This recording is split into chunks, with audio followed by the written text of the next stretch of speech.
I'm not going to lecture. We're just going to tell a story, okay? And hopefully you'll enjoy this story. Got to get out from in front of the speaker or I'll go deaf. Okay, so we're going to talk a little bit about C.C. Pyle and the Bunyan Derby. What's that, you say? Well, we're going to start way back in 1857 with a young Lieutenant Edward Fitzgerald Beale. And he was the new commander of the U.S. Army's 1st Army Camel Corps.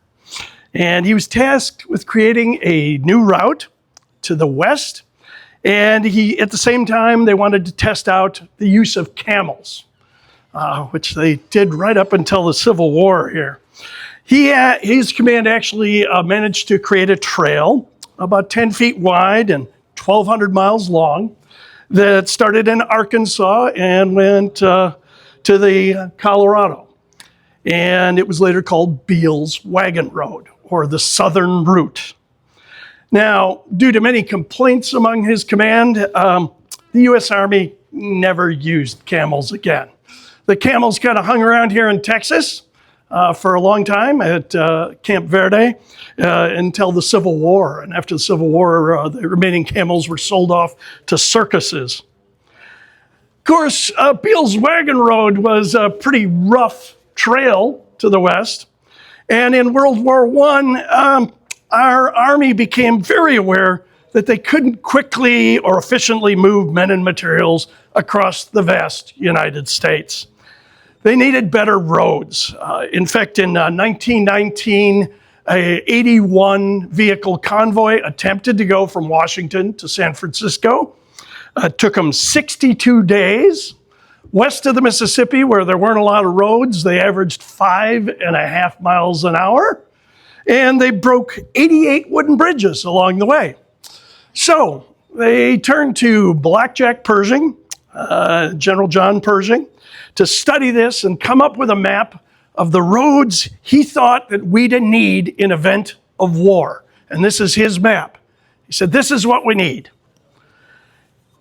In 1926, an act was designed to streamline the system by combining roads and also to establish a numbering system to identify them, make it a little easier. East-west roads would have even numbers, and north-south roads would have odd numbers. The Good Roads movement in the U.S., which had chapters throughout the states, were pushing for not only good roads, but paved roads, which most weren't at the time. They actually designed this map. This is a 1926 map. My favorite part is up there at the top, a paved United States in our day. I think we've reached that, haven't we? Yeah. So Cyrus Avery, this guy here, was the first Oklahoma State Highway Commissioner. And he was also a member of the national board that was numbering the highways. Now, he had a pet project, and he wanted a sexy number for it. He got into a big fight with the state of Kentucky over the number 60. He really wanted the number 60, but finally gave in and thought that one would have been perfect, but he settled for 66. He thought that was a pretty sexy number. Now, even though nearly half of the route for the new Highway 66 ran north-south, Avery had the clout to ignore the rules and make 66 stick from Chicago to LA. He proudly called it the Main Street of America.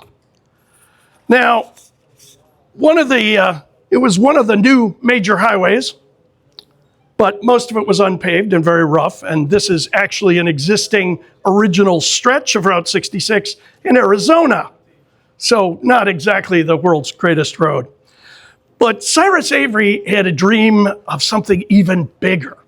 So he helped found the U.S. Highway 66 administration. He was going to have cities and towns and chambers of commerce were going to join as members, and they were all going to promote travel and commerce on the Main Street of America, on Highway 66. And to promote the highway, the association turned to a showman and entrepreneur, Charlie C.C. Pyle, often called Cash and Carry Pyle. He was, to be really nice, an entrepreneur. He had done door-to-door sales.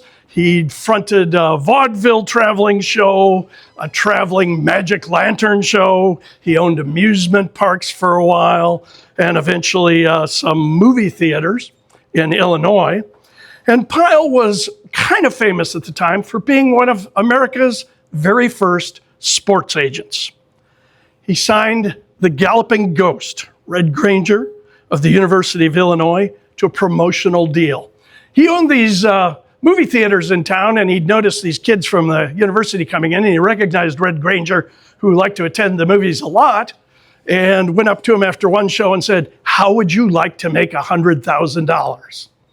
So he signed him to a contract, and after college, they toured the United States, and Red did get his $100,000. Things didn't always work out for CC, but if any of you have ever seen the George Clooney movie Leathernecks with the helmets and everything, the shifty sports agent in there is patterned after CC Pyle. Now, Pyle decided that what Route 66 really needed was a foot race, a very long race. So in the 1930s, the nation was fascinated by all kinds of endurance contests, from swimming to pole setting to all these different kinds of marathons. So CC Pyle thought that would be really good. We'd get people's attention and they'd all focus on what we want them to do. And the association agreed and promised Pyle $60,000 on the race's arrival in Chicago. But they were almost immediately dismayed to see, well, first the race was promoted as you can see here, as CC Pyle's first annual international transcontinental foot race. Anyone see Route 66 anywhere on there? No, it doesn't really appear. Pyle had also decided to kind of add on to the race to make it even more excited to continue on from Chicago all the way to New York. So not just Route 66. Okay, the published race rules did mention Route 66 and said for the most part they were going to be on it in some of the small print there. But more importantly, Pyle announced more than $48,000 in prizes to the top finisher. The winner would get $25,000, which would be about $500,000 in today's money. So pretty good. We had more than 600 potential runners converged on Los Angeles, and they put them through a 2-week grueling field camp to see who might be able to make a 3,400-mile run. I don't know how they determined that, but they did weed out a lot of them. And on March 4th, 1928, 275 runners from 19 countries started on the first 16-mile segment. They just run segments every day. 77 runners dropped out after the first day. The road was brutally hot. You saw that picture of that chunk of Arizona road, so you can imagine what that's like. And runners had to deal with desert, mountains, and that rough road. The caravan following the race even had a mobile shoe repair vehicle to fix their abused shoes. No running shoes in those days, so these guys are running in everything from boots to you know what. And oftentimes the pictures from that time show them just flopping off their feet, just falling apart.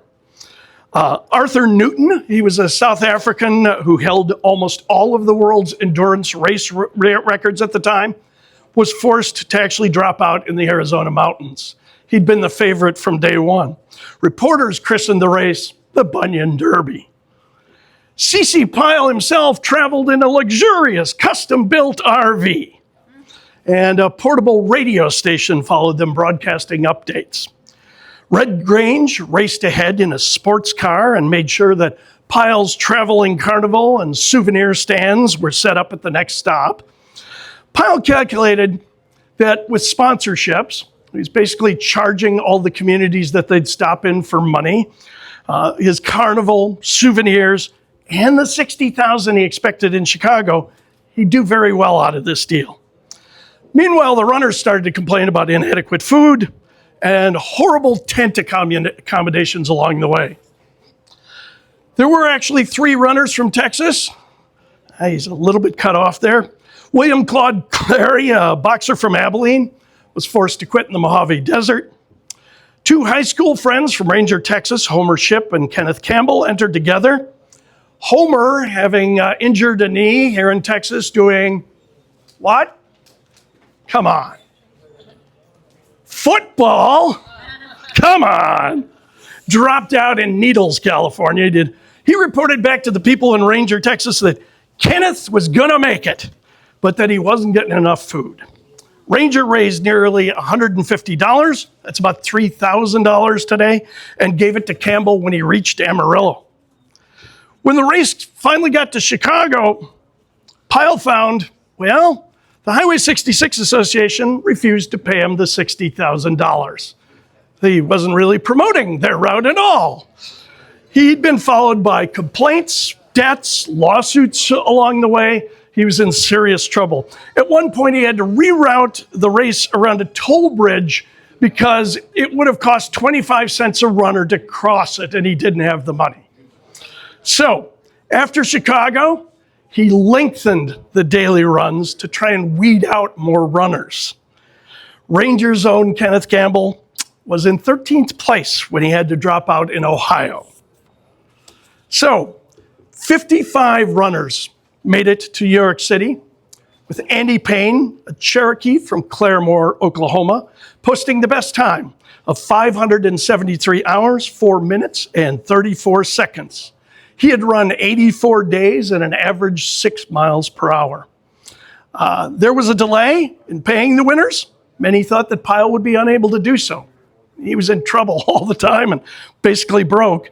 In the end, he did pay up after newspapers were hounding him. Speculation at the time was that the money paid actually came from Tex Rickards, the owner of Madison Square Garden, where the race ended, just to avoid the embarrassment. Pyle tried to do another race in 1929, this time starting in New York.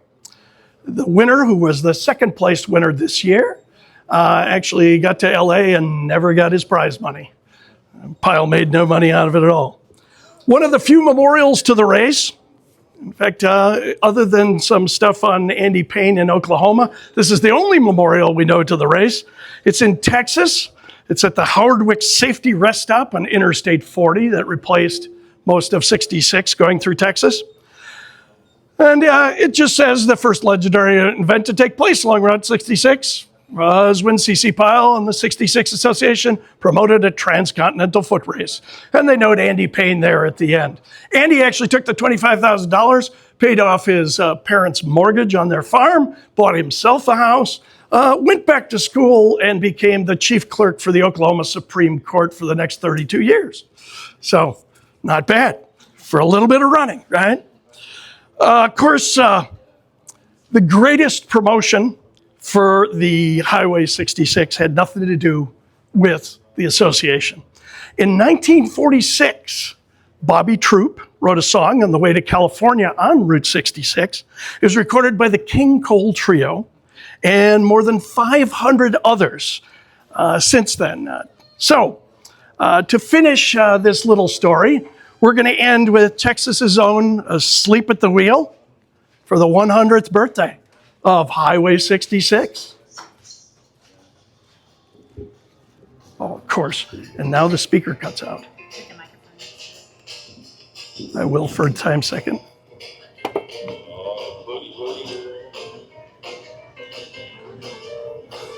Come on.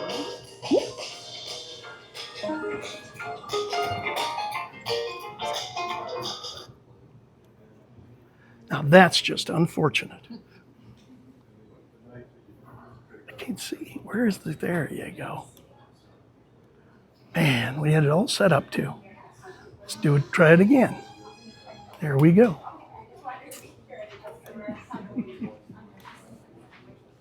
It should be playing out of there. Oh, it's trying to play out of here. That's what it's doing. Oh, well. Let it roll.